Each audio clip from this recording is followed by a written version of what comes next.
But while I was in Texas, I heard another joke that I have to share with you guys today. So there was this old Texas farmer, stingy old man, hoarded his money all of his life. He'd saved about $50,000. And he was quite old, and so just before he passed away, just before he died, he made sure to tell his wife, now when I die, you bury my $50,000 with me. Agreed? Well, she wasn't too happy about that, but she agreed. She was a dutiful Texas wife. And so at the funeral, just before they closed the lid on that casket, she walked up there with this pretty little ornate wooden box, and she slipped it into the coffin, the casket, if you will. They closed the lid, and she walked off the little platform, and her friend said to her, well, surely you didn't just bury the money with him, did you? And she said, well, I am a Southern Baptist woman. Absolutely I did. I wouldn't lie to you about that. And so her friend said, you mean to tell me you just buried $50,000? And she said, oh, yes, I did. I wrote him a check.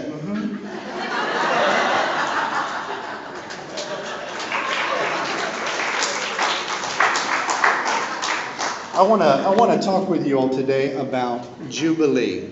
From a biblical perspective, you might have heard me say this a few weeks ago, but from a biblical perspective, that concept of the Jubilee really comes from when Moses was called upon through inspiration to climb Mount Sinai and go to the top of the mountain to commune with God. And God gave Moses the premise, I want you to return, tell your people I will return everything to them on this 50th year of celebration. So every 50 years, the people of Israel were to receive a blessing from God. You see? And so that's when the ram's horn was blown. That's where it all comes from, Jubilee and the ram's horn. And so the premise was this. If you had sold your land to someone so that you could benefit financially from it, and maybe you lent it to them for an interest rate, then that money would all be returned back to you as well as the land. So it was to return back to you. If you were a slave, you were released. Unusual, we never hear about that. The slaves were released and they were sent back to their families wherever they came from. Everything that all of the debts that you had accrued in your family's comings and goings, those were all forgiven. Very interesting. Everything was basically returned back to its point of origin. And that was really the celebration, the Jubilee, that God is an abundant God. So the Israelites were to receive everything back to its point of origin. And so the people were actually celebrating what they called God's abundance for humanity. So it really spread out beyond all people, beyond the Israelites to all people.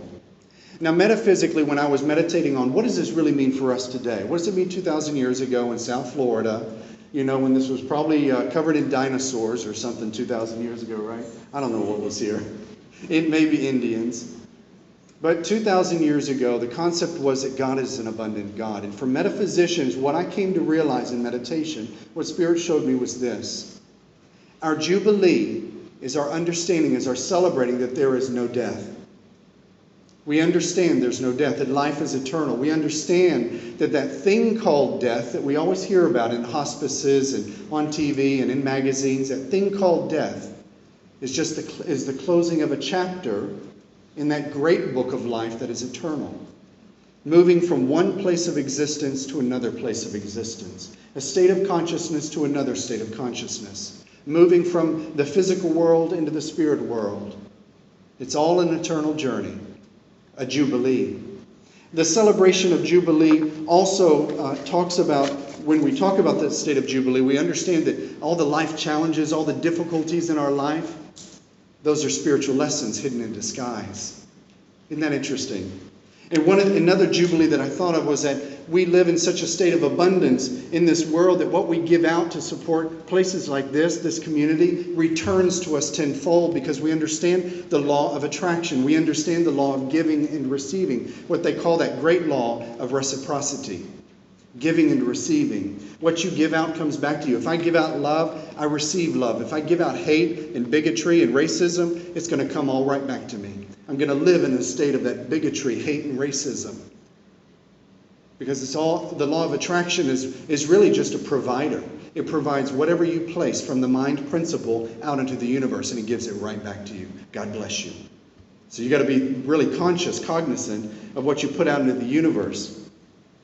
Now, a couple of, is it December yet? No, it's November. So 1 month ago, Dr. Reggie Padine came to celebrate the theme of prosperity. And Dr. Reggie Padine in October really talked about the principles of abundance, but in a sense of our metaphysical teachings of prosperity, and how do we bring those into being. And really there were 2 words that he came up with in those 5 weeks that he spoke. Take action. Remember that? He said, if you want to get out of the dumpsters of life and move into the prosperity of life, you've got to take action.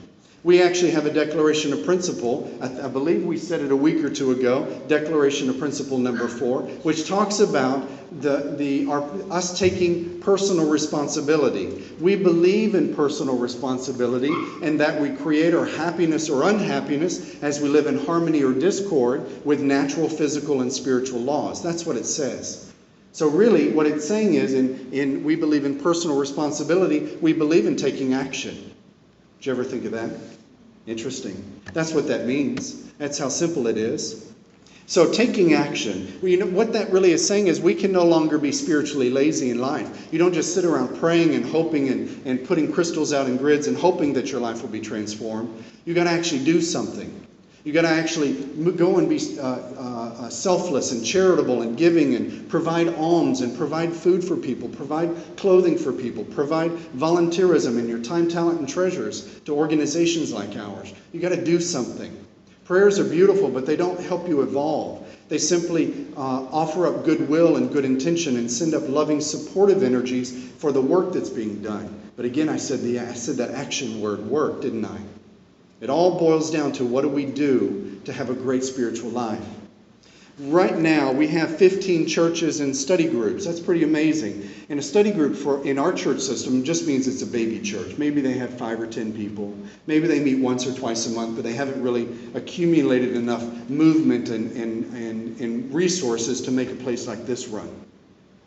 But they're on their way. We have 15 of those from Michigan down to Florida, east of the Mississippi River, all up and down this eastern seaboard in various cities and states. Mother Center is in Roanoke, Virginia, for those of you who don't know. Beautiful 22-acre property with a seminary, 4-year seminary program. There's a mediumship training program, a healing training program, all in certifications and some different academic opportunities. A wonderful program. Wonderful program. But out of all of those 15 churches and study groups that I just talked about, this chapel, you guys have become the example. This last convention, we were all the rage. We were all the buzz. Everybody was talking about what we were doing because they actually watch what we do from our website and our Facebook page. Facebook, that's right. That's what I meant to say earlier. During the service, feel free to Facebook Live. If you want to Facebook Live all this fun stuff we're doing today.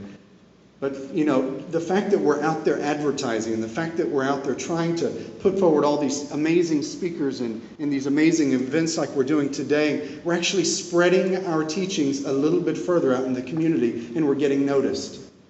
We're getting noticed. It's not because of me. It's because you showed up. Because you are creating community when you walk in these doors.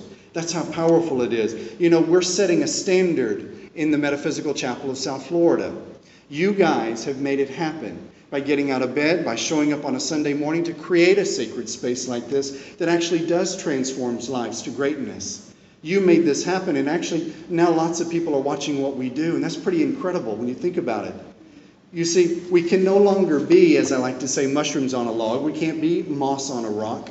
We got to take action. We got to be the passion flower vines that reaches out into this community and spreads our beautiful fragrance of kindness and service.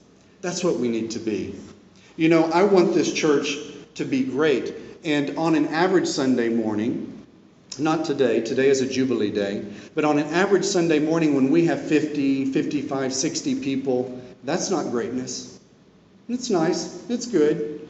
I can be honest with that. It's good. But it's not greatness. On an average Sunday morning when we have Sunday offerings that don't cover the basic weekly expenses, that's not greatness. Honestly, not greatness. On an average Sunday morning when we've got a one-person band up here and a fancy keyboard, that's not greatness. It's good, but that's not greatness. Even though he is sexy and handsome and all that, we love him. Still not greatness. He told me he'd pay me later. It's not greatness. Why do I say that? It sounds a little harsh, but I want to point something out to you. A day like today, if we could have that every Sunday, that's greatness to me. That's where I want to see this church go. That's the vision that I've had for quite a while. That we actually have a beautiful, I believe it's called, I don't know music, is that percussion? A drum? Okay, the drum set, the percussion set. Bear with me, I can preach, but I don't know music. But you know, how beautiful was that? I want you guys to listen. I was sitting up here, and I wanted to say it earlier too. Pay attention to how the music sounds today. Pay attention, use your psychic faculties to listen to this man who sings up here, Jonah. Listen to the energy of the drums as it wafts across you. Feel with your psychic centers how it transforms this space to a state of greatness. Because like I said, one man and a fancy keyboard, it fills the space to a degree, but it's not great. It's just good. And I want us to be great. And I know that we can be great. You know, we just got to step into our Jubilee of truth, if you will. We got to just step in and celebrate the transformative power of this amazing center of light. That's all we have to do. And so, but first what we got to do is we got to give. We got to give of our time as volunteers, give of our talents as leaders in this community. Step forward and share your resources. Contribute regularly to the chapel. In order to receive, you got to give. Simple fact. That's what we called, as I mentioned earlier, the law of reciprocity, the law of giving and receiving. Now, where are my Gold Star students at? What does the golden rule say? I know you know it. That's right. Do unto others as you would have them do unto you. Good. There's no one's dead here today. You're all alive. Love it. So why did I bring that up? Because if you, think of this, if you were a first-time guest today and you walked into this new sanctuary, what would you want? You would want people to welcome you. You would want people to walk up and share and be kind and warm with you. You would want people to join with you and accept you for who you are in just a beautiful, kind, selfless, loving way, if you will. You know, you would want people to be happy. And so when we see a first-time guest who walks through those doors on a Sunday morning, when they walk through, that's what I call a seeker. I'm not talking about the Harry Potter seeker, the little thing that flies through the air. A seeker. These people are seeking something when they walk through the doors. You know what they're seeking? They're seeking healing. A lot of us are damaged. I guarantee you, if I asked who in here is not damaged, not one hand would go up. We've all been damaged by something in life.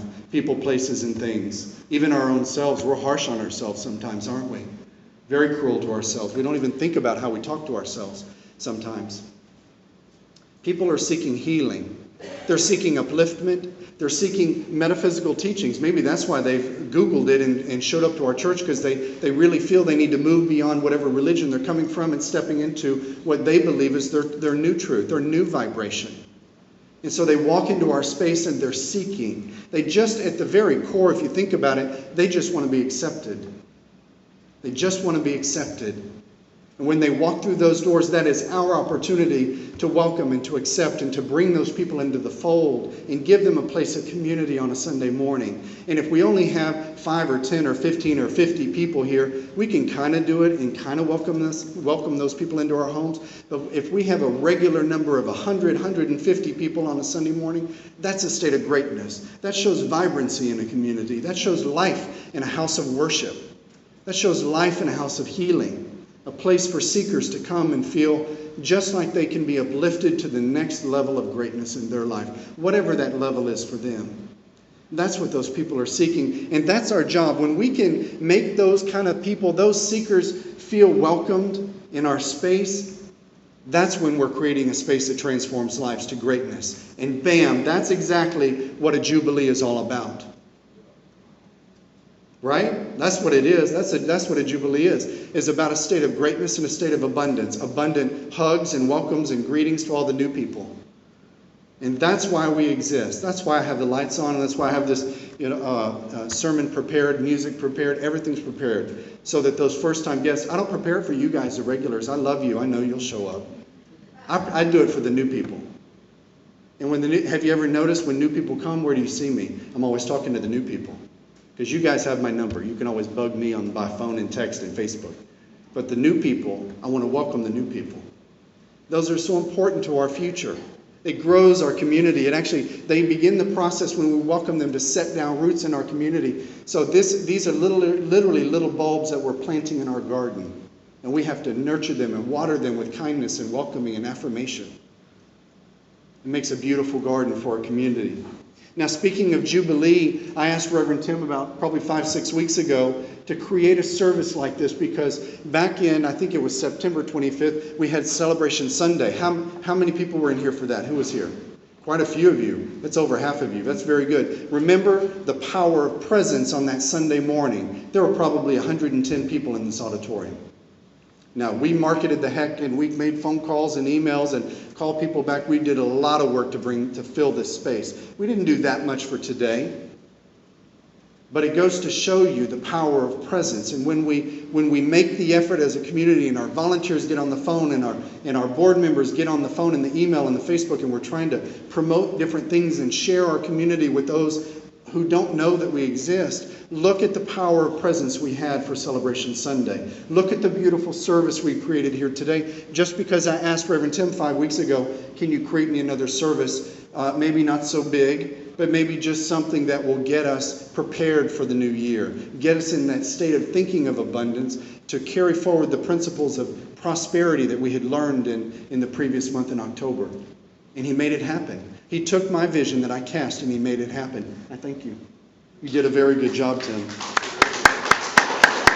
You know, if you'd like to see a very strong music program like we have today every week, what do you got to do? You got to give.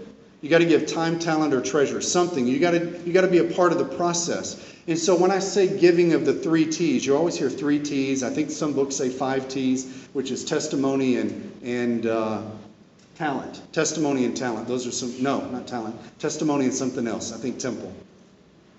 When you give of yourself to a community like this, you're actually putting fuel into a community. That's what that is, a fuel. Those 3 T's are your fuel. And so when we talk about fuel from this perspective of fuel, we actually understand that, well, I'll give you an example. Let's do this. When we feed the body temple, we are putting fuel in the body temple. We're putting good food, maybe organic food, or at least just healthy food. Maybe we're putting in, you have to put food in multiple times a day, 2 or 3 times a day, to keep that fuel supply going, keep the energy level going, right? And so that's regular contribution to the body. You have good contribution to the body. And so that body is able to move forward in a state of energetic upliftment and greatness in its own right. But when you start getting it off its schedule and stop placing that fuel, that investment of fuel into the body temple, it begins to fail. Eventually it will fail because you're just going to burn up all the energy. And really the same goes with the church. And even us looking for a new church building. If we're to qualify for a mortgage even next year, we got to begin the process now of putting fuel into the machine, if you will, of the church, or really into the spiritual body of the church temple, right? Because the banks all look at all that stuff. They want to know about volunteers. They want to look at contributions. They want to look at your fundraising schemes. They want to see your bank statements. They want to see your board of directors. They want to see your policy and procedure books. They look at and analyze everything. They want to see that you actually have a plan and you have a course of action, that you're actually placing fuel into the spiritual body of your temple, meaning the church, in an appropriate way, and that it has longevity, that it will not use up all the fuel quickly and fail. And that's something we have to think about. So when I or Reverend Tim or even the other speakers talk about, you got to show up to church on a more regular basis, not just once a month. That's why we have 4 churches, I say. We have 4 weeks. Every week is almost a different group of people. And so what I'm saying is we have to actually come and be a part of this community and support this community in a regular way so that when those seekers walk through the doors, they have a place of acceptance and they have a place of healing and upliftment and knowledge. They have a place of light and love. That's the beautiful part of it. The same goes for this chapel. Really, when I talk about the principles of giving, the time, talent, and treasures, some people say, ooh, you can't talk about money in a metaphysical church. That goes against what we believe. That's the fundamentalist and Orthodox churches. Wrong. Why do I say that? Because giving, what was that? What the Gold Star students, do unto others as you'd have them do unto you. Really at the core of that was giving and receiving.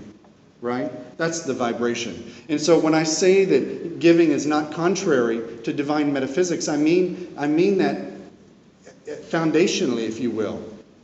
The principles of giving and receiving are the very foundation of divine metaphysics. And actually, if you think about it and you want to push that around the world, it's the foundation of every world religion. Because they all came through divine revelation and inspiration. And at the core of every religion is serving the poor, selflessly, giving, supporting, in many ways, many, many ways. So you really have that principle of giving and receiving. Those are the foundations. And so we really need to take action as a community. We need to take and use our personal responsibility, if you will.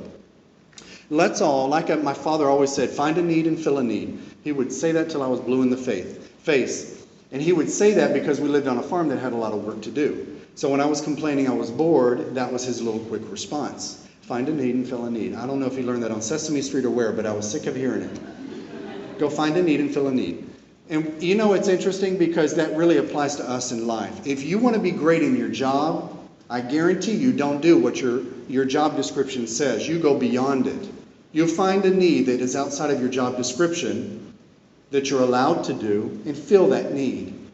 And then don't just stand there and boast about it, but graciously submit it to whomever for consideration. But you find a need and fill a need. And that you will become recognized very quickly because your light grows brighter. People will recognize you are a humble person and that you're willing to give selflessly into that community of the job, if you will, for example. Right? Very interesting. Because when I talk about that find a need and fill a need, it really has to do with we've already become the example because the other churches within our system are already looking to us and asking questions. I'm already getting emails and phone calls about what books did you learn from? What programs did your people take? Why are you successful? Why are there so many people coming to your church? Why are there so many international speakers coming and demonstrating and teaching at your center? How is that even possible? Because we found a need and we filled a need.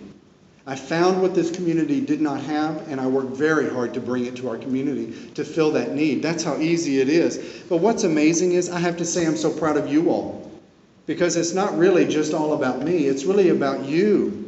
You all made this happen. You all brought your light, and now we have become the example within South Florida. The Metaphysical Chapel of South Florida has become the example, an amazing center of light that has actually been, if you think about it, transforming lives to greatness for some 40 years. We're entering, I believe, next year, our 40th anniversary. That's incredible when you think about it. The lives we have touched, the people whose fear we've taken away, and they no longer fear the concept, the change called death. They understand the principles of prosperity.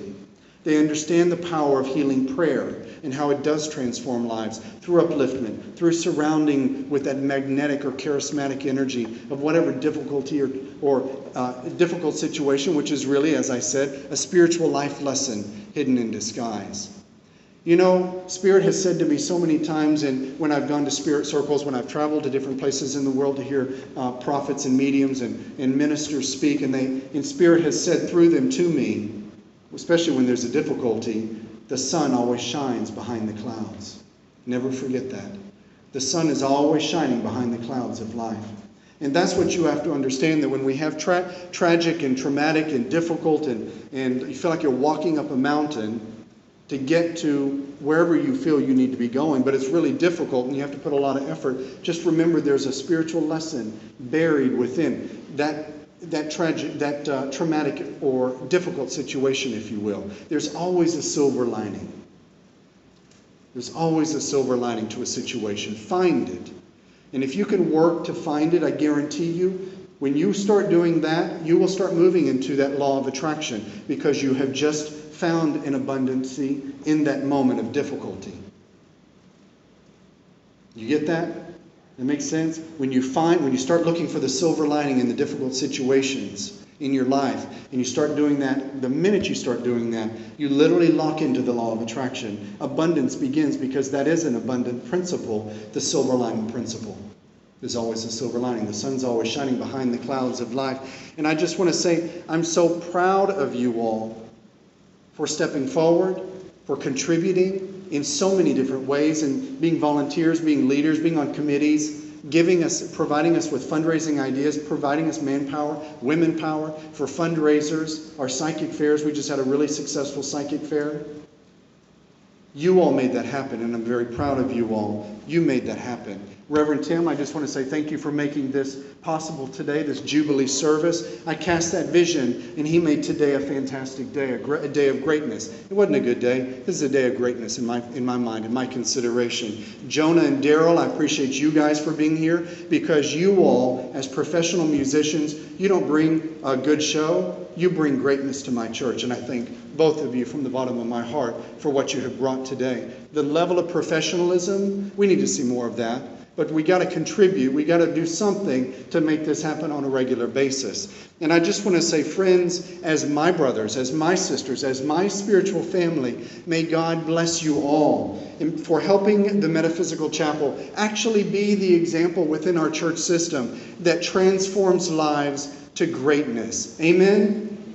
And women? All right. Namaste. Thank you, guys.